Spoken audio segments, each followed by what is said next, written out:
Nous allons donc aller dans la parole.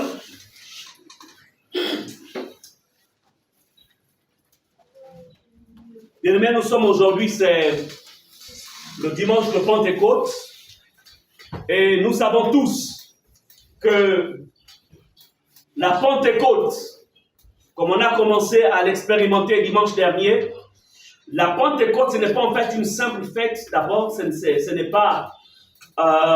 sont pas des simples paroles, ce n'est pas juste un message. La Pentecôte ce n'est pas seulement un message, mais la Pentecôte est une expérience. Une expérience. Et cette expérience est utile pour notre marche avec Dieu. Cette expérience est utile pour que nous achevions notre mandat sur la terre.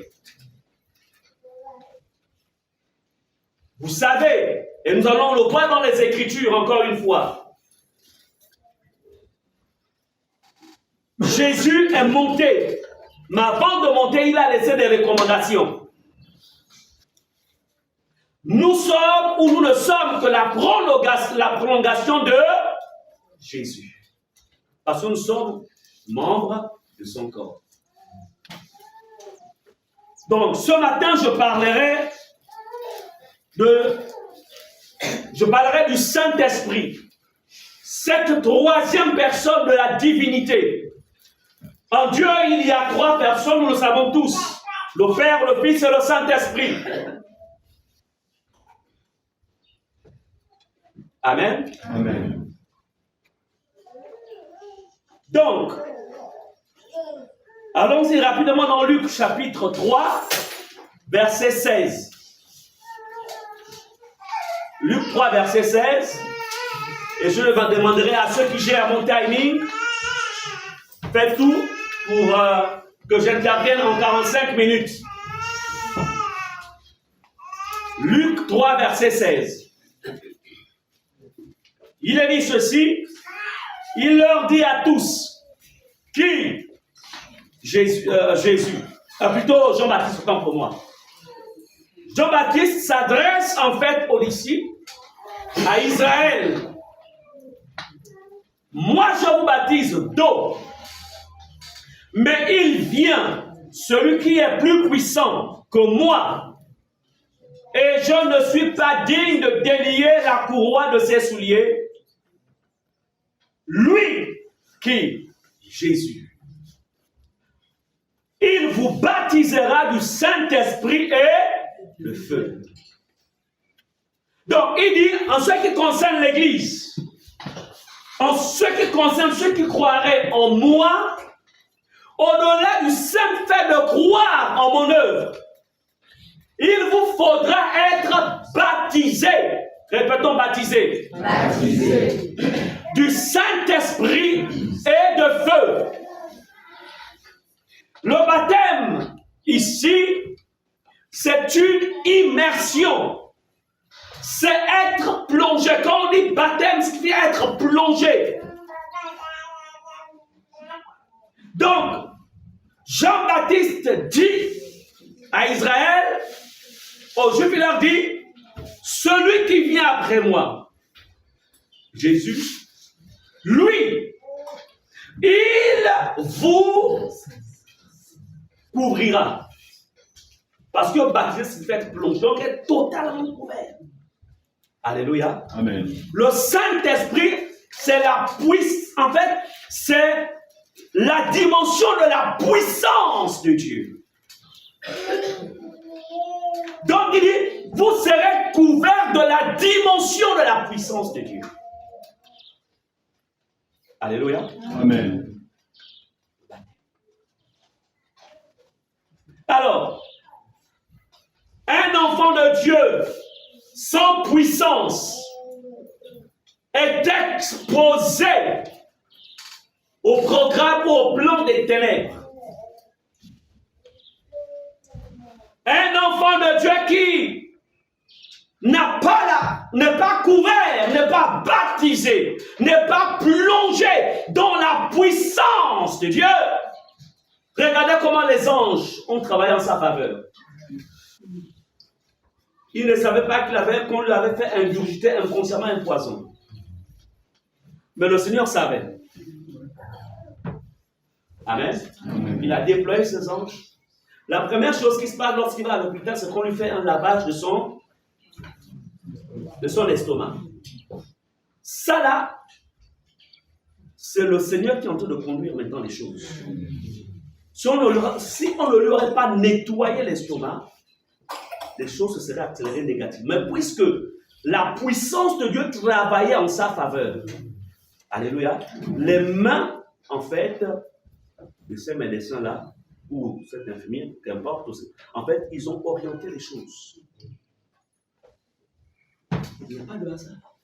Quand la puissance de Dieu agit en faveur ou dans la vie de quelqu'un, en fait, les plans des ténèbres sont mis à nu. Amen. La puissance de Dieu n'agit pas seulement dans le monde des esprits pour chasser les démons, mais ça agit même contre des ennemis humains. Amen. Amen. Ça agit contre la méchanceté des hommes. Amen. Amen. Amen. Vous serez revêtus d'une puissance. Aspirez à cette puissance.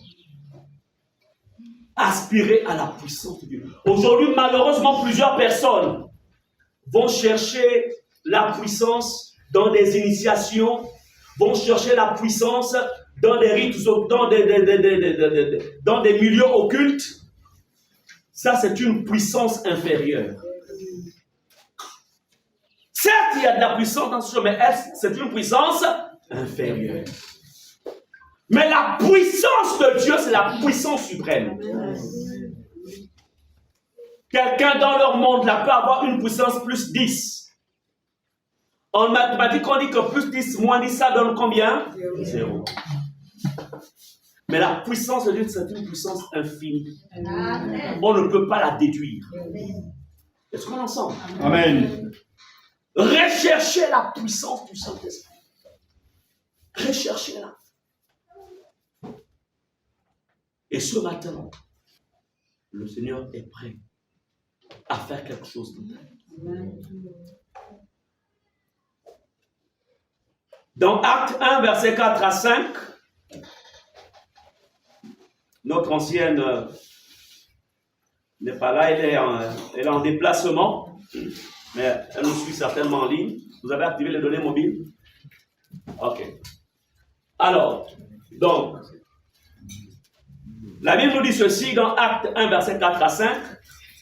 Comme il se trouvait avec eux, qui? Jésus. Comprenez bien cela. Ceci. Comme Jésus se trouvait avec qui? Les disciples. Il est en fait dans les dernières minutes de sa présence physique sur la terre. Il leur recommanda de ne pas s'éloigner de Jérusalem, mais d'attendre ce que le Père avait promis. Ce que je vous ai annoncé, leur dit-il. Car Jean a baptisé d'eau. Écoutez, le baptême de Jean était un baptême de repentance. Il fallait être convaincu, être un pécheur, ensuite aller vers Jean-Baptiste et dire, écoute Jean, au fait, je veux me faire baptiser pour reconnaître mes péchés afin d'avoir la grâce de Dieu. Mais aujourd'hui, lorsque nous nous faisons baptiser, c'est le baptême d'identification. Amen. Amen. Identification à la mort et à la résurrection de Jésus. Il y a un mystère dans le baptême. C'est pourquoi Jésus a dit, celui qui croira et qui sera baptisé, il n'est pas dit où qui sera, mais qui sera baptisé sera sauvé. Il y a un mystère spirituel dans le baptême. C'est pourquoi Les gouttes d'eau qu'on met sur la tête des gens, qu'on dit tu es baptisé, c'est pas un baptême, on appelle ça l'aspersion. Et il n'y a aucun mystère à l'intérieur. Amen. Amen. C'est pourquoi tu dois t'assurer que tu es baptisé. Parce que le baptême en lui-même, dans la dimension spirituelle, que la sécurité venait de venir ici, ça c'est en train de. Ça c'est emboîté. Il est possible de. Ok, c'est bon. Alors,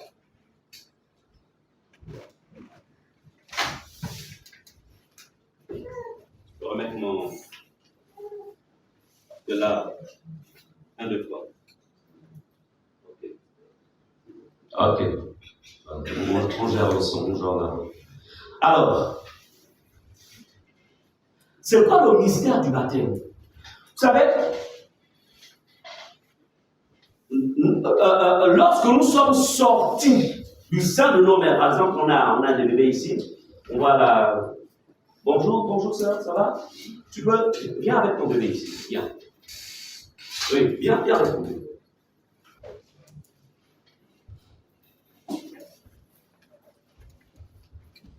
Alors, je vais vous présenter en fait un mystère. Vous voyez, cet enfant ne commet pas encore des péchés. Vous êtes d'accord? Le seul péché qui est rattaché à lui, c'est le péché originel. Amen. Comme tous aussi, quand nous étions enfants, nous avions le péché originel. Mais d'où provient le péché originel? Ça provient en fait de son appartenance en fait à la lignée adamique, c'est-à-dire Adam, à laquelle nous tous aussi, avant de rencontrer Jésus, nous provenions de la lignée adamique. Est-ce qu'on est ensemble? Il faut éviter le monde sur les salles, sur les salles. Il faut éviter ça. Parce que là, il y a une onction qui ne doit plus être perturbée. On ne montre pas n'importe comment ici. Okay. Ça, vous le faites avant la prédication, pas pendant que je prêche. Sinon, vous allez me distraire dans l'esprit. Alors, il est rattaché à la lignée adamique. Donc, là où il est là, il n'y a que la prolongation. Il est dans la prolongation d'Adam, du premier Adam. Vous comprenez cela? Amen. Maintenant, il lui faut... Bon, là, il est encore enfant, il est couvert par le sang de Jésus. Mais quand il apprendra à connaître le bien, à faire le bien et le mal, dès cet instant, il faut maintenant une autre naissance, qu'on appelle la nouvelle naissance. Pour qu'il sorte de la lignée adamique et rentre maintenant dans la lignée christique, qui est le produit, qui est la conséquence de la nouvelle naissance. Mais pour authentifier la rupture entre la lignée adamique et la lignée christique, il faut un symbole dans le plan physique. Et ce symbole, c'est quoi? C'est le baptême. D'où dans le baptême, on fait rentrer totalement la personne dans l'eau. On ne voit plus la personne, après de quelques secondes, bien sûr. On la fait rentrer dans l'eau. C'est le symbole de l'enterrement. C'est-à-dire, c'est le symbole de l'enterrement de son existence adamique. Amen. Amen. Comme Jésus fut enterré. Maintenant, quand il ressort, on le fait ressortir. En fait, c'est le symbole de son appartenance christique, la résurrection de Christ, c'est-à-dire confirmant qu'il est né de nouveau. Merci. Amen. Amen. C'est important. C'est pourquoi Jésus dit, celui qui croira et qui sera baptisé, celui-là, en fait, sera sauvé. Donc, vous devez rechercher le véritable baptême pour confirmer la rupture avec l'ancienne, notre nature adamique, et confirmer notre nature christique, c'est-à-dire la nouvelle naissance. Amen. Amen. Alors, donc Jésus dit ici, comme il se trouvait avec eux il leur recommanda de ne pas s'éloigner de Jérusalem, mais d'attendre ce que le Père avait promis. Ce que je vous ai annoncé, leur dit-il. Car Jean a baptisé d'eau, mais vous, dans peu de jours, vous serez baptisés du Saint-Esprit. Vous devez être baptisés du Saint-Esprit. Vous devez être couverts du Saint-Esprit. Vous devez marcher dans le Saint-Esprit. Vous devez tout faire dans le Saint-Esprit, pas hors du Saint-Esprit. Parce que la terre que vous voyez, il y a plusieurs êtres. Il n'y a pas que les humains sur la terre. Amen. Il y a des êtres maléfiques sur la terre, mais désincarnés. Il y a même des êtres qui sont morts, mais qui sont morts avant leur temps, qui ne sont pas rentrés encore dans l'éternité, qui sont des esprits errants, qui sont là sur la terre. Amen. Il y a aussi les anges de Dieu qui sont là sur la terre. Donc la terre que vous voyez est peut-être habitée par 7 milliards d'humains, mais il y a plus de 7 milliards d'êtres qui vivent sur la terre. Et si tu n'es pas revêtu de la puissance de Dieu, tu vas être impacté négativement par ces êtres maléfiques. Amen. Est-ce que vous comprenez cela? Amen. Donc, Jésus étant conscient de l'état réel de la terre, il dit, vous mon peuple, ne vous déplacez pas vers Jérusalem. Et il y a toujours un lieu que Dieu choisit pour relâcher sa puissance, pour entretenir sa puissance, pour conserver sa puissance dans la vie de son peuple. Et cet endroit, votre Jérusalem, c'est ici. Donc, à chaque fois que tu es à la maison, tu te tiens devant la maison, enfin, tu es devant ton salon, et tu suis les cultes, en fait, on appelle ça comment? Hein? En ligne, tu n'es pas à Jérusalem. Sauf quand tu es en voyage, c'est tout à fait normal, Dieu comprend quand tu n'es pas sur place. Ou bien tu as peut-être été empêché par le travail, là ça se comprend. Mais tant que tu sais que tu peux te déplacer, et que tu restes à la maison, déjà il y a une chose que tu oublies. Tu n'as pas pu donner à Dieu sa louange. Ne l'oubliez jamais. Dieu, tous les dimanches matins, il veut recueillir ta louange. C'est la seule chose que tu peux lui donner. Ta louange.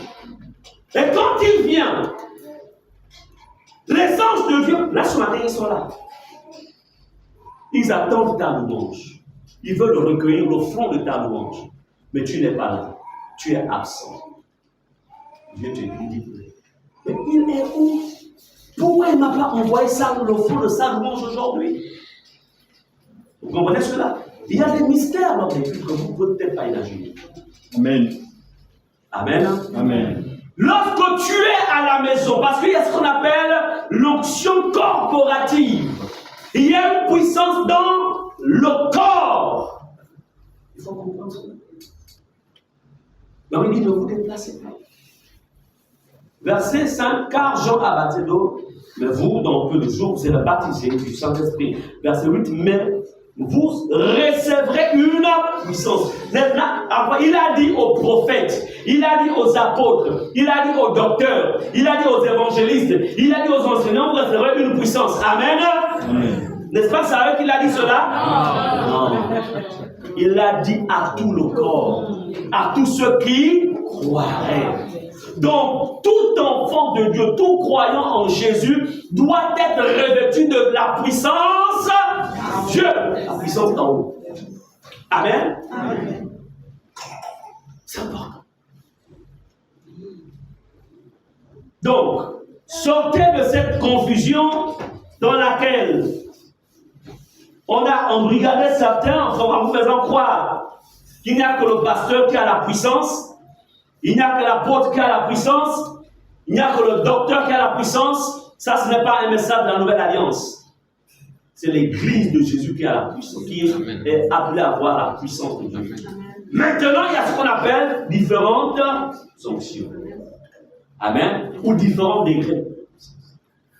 La puissance que Dieu te donne, elle va être égale en fait, au type d'adversaire que tu rencontreras sur ton chemin. Amen. Alléluia. Amen. L'onction, par exemple, que Dieu nous donne en tant que pasteur, c'est de vous couvrir tous et de vous défendre tous. C'est pourquoi Dieu nous appelle, il nous a établis bergers pour protéger, pour vous ouvrir. Amen. Mais ça ne veut pas dire que dans tes combats personnels, tu es incapable de les gagner. Non, tu peux les gagner. Alléluia. Donc, il est vraiment important de comprendre que tu as besoin de cette puissance. Mais voyez-vous, parfois, des combats répétés peuvent t'affaiblir. Alléluia. Ce qu'on a besoin d'être constamment renouvelé. On va renouveler. Donc, la puissance de Dieu en nous n'est pas un acquis, n'est pas quelque chose qui va rester là de manière définitive. Parfois, ça peut laisser. La question ce matin, à quel degré de puissance tu te trouves avec le Saint-Esprit? Parce que c'est une réalité. À quel degré de puissance? Es-tu à 25 degrés? Es-tu à 50 degrés? Es-tu à 10 degrés? Amen. Amen. À quel degré de puissance? Es-tu à 75 degrés, 90%? À quel degré te trouves-tu?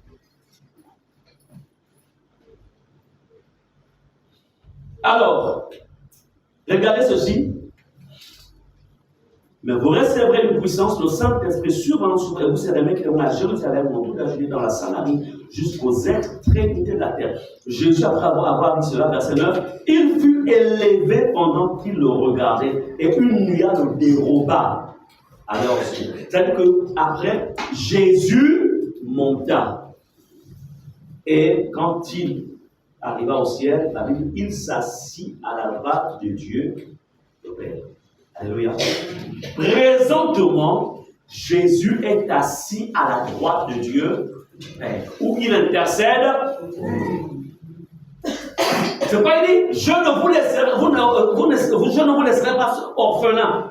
Et à la place, il a, avec le Père, envoyé le Saint-Esprit. Donc le Saint-Esprit n'est pas seulement une force. Le Saint-Esprit est une personne. Amen.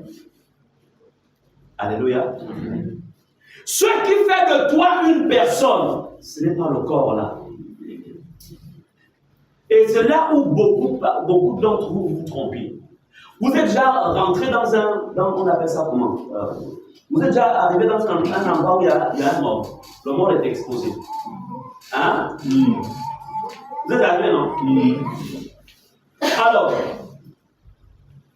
lorsque le mort est exposé, on dira il est parti. C'est pas ce qu'on dit souvent. Il n'est plus là. Et pourtant, le corps est là. Mais on dit il n'est plus là. On dit il nous a quittés. Donc, ce qui fait de nous une personne, donc ce n'est pas le corps. Non. C'est celui qui vit à l'intérieur du corps. C'est lui. Amen. Amen. Donc, une fois il est parti, le corps qui reste là, on dira, en fait, son corps sera exposé. C'est-à-dire qu'il y a des termes que nous utilisons sans pourtant s'en rendre compte. Ce sont des termes qui révèlent une certaine vérité spirituelle. Donc, de la même manière que ce corps qui est étendu, et la personne qui est à l'intérieur, on dira, elle nous a quittés. Le Saint-Esprit aussi est immatériel. Le Saint-Esprit est une personne, mais immatérielle, une personne divine. Comme nous aussi, nous sommes immatériels, mais vivons dans un corps matériel. Amen. Amen. Alors, vous serez mes témoins. Après avoir dit cela, il fut élevé pendant qu'il le regardait. Et comme ils avaient les regards fixés vers le ciel, pendant qu'ils s'en allaient, voici deux hommes vêtus de blanc leur apparurent les anges. Verset 11. Et dirent, hommes galiléens, vous arrêtez-vous à regarder le ciel. Pourquoi vous n'arrêtez pas à regarder le ciel? Ce Jésus qui a été enlevé au ciel du milieu de vous viendra de la même manière. C'est pas ce que dit la Bible.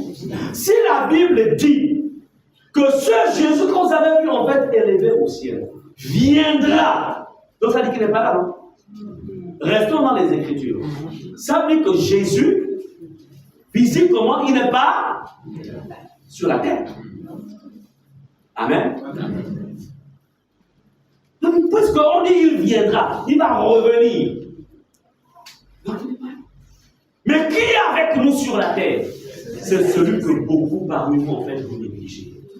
Vous ignorez. C'est le Saint-Esprit. Parce que lui-même, Jésus a dit que quand il viendra, il va me glorifier. Il parlera de moi. Il témoignera de moi. Amen. Amen. Amen. Amen. Donc, le Saint-Esprit, c'est l'Esprit de Jésus.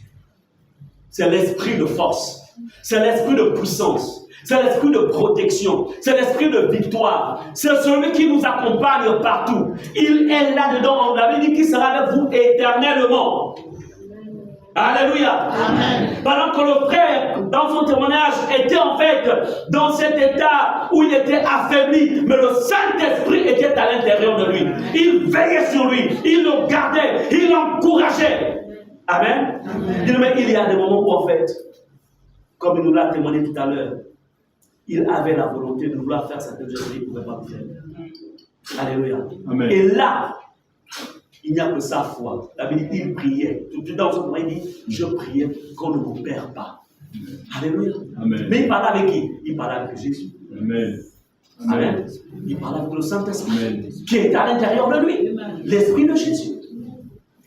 Vous comprenez cela? Il y a des situations où, en fait, il n'y a plus, même le pasteur. Moi, je me souviens, j'étais à l'hôpital. Je veux voir mon fidèle. On dit, pas de visite. Amen. Amen. Je veux bien prier pour lui. Pas de visite. Ah, Seigneur. Et tu réalises que, mais il faut quand même, on peut m'accorder 3 minutes. Je vais saisir sa main pour lui transmettre quelque chose. On dit, pas de visite. C'est pour vous dire quoi? Il y a des situations où même l'être qui vous aime le plus, votre propre parent qui vous aime le plus, ou même votre pasteur, ne pourra pas être là. C'est Jésus. Voilà. Le Saint-Esprit. Alléluia. C'est pourquoi il est important de communier, de connaître, de développer une relation avec l'Esprit de Dieu, avec le Seigneur. Amen. On ne connaît pas le futur. C'est un homme rigoureux. Comme vous le voyez. Mais qui peut imaginer que dans le parcours, quelque chose comme ça allait arriver? Mais ce qui est vrai, ce qui est bien, c'est que Jésus, il est celui sur qui on peut s'appuyer, quel que soit le temps. Amen. Amen. Ne vous dites jamais que ça n'arrivera pas. Jamais. C'est pourquoi si vous soyez rattachés à Jésus. Amen. Amen. Développez la communion avec lui. Recherchez-le.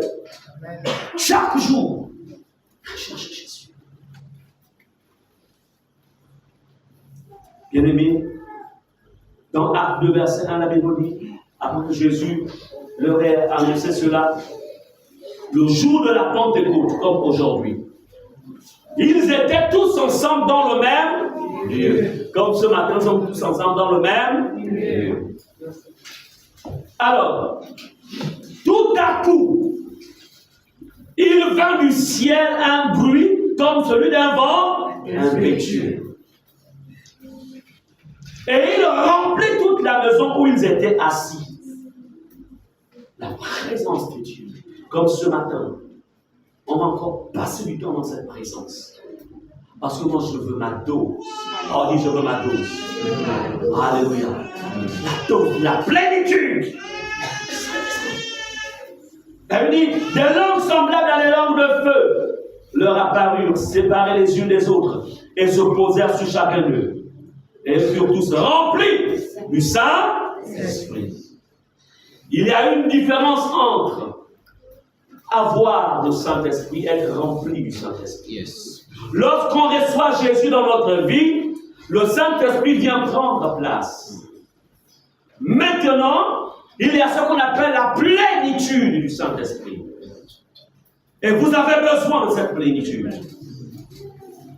Et le signe de cette plénitude, la Bible dit, et ils se mirent à parler en d'autres langues, selon que l'Esprit leur donnait de s'exprimer.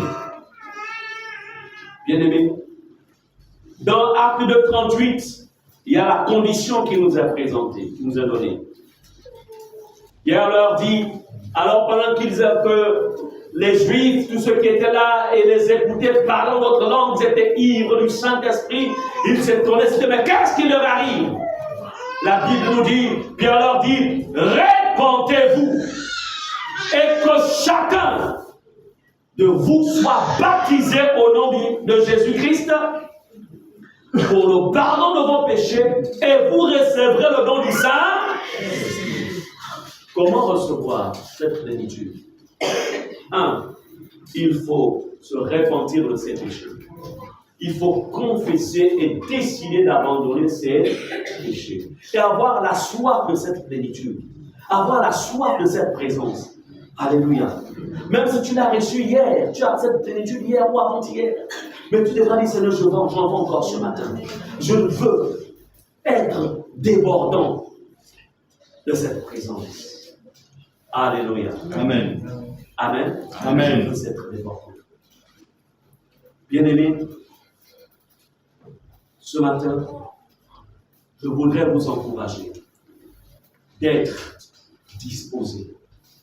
On va rentrer maintenant dans une phase et on va éviter à ce que les gens sortent. Que la sécurité veille là-dessus.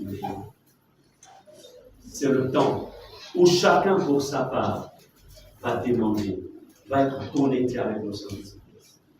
Chacun pour sa part va recevoir quelque chose. Le Seigneur est avec nous. Le Seigneur n'est pas une théorie, il est une réalité. Et par rapport à cette phase, je demanderai aux chants d'être en position, parce que Dieu siège au milieu de la louange. Et je vais demander au pasteur Muriel, qui va venir sur l'estrade ici, et va nous conduire dans cette phase. Alléluia. Amen. La phase de l'expérience, de la plénitude avec le Saint-Esprit.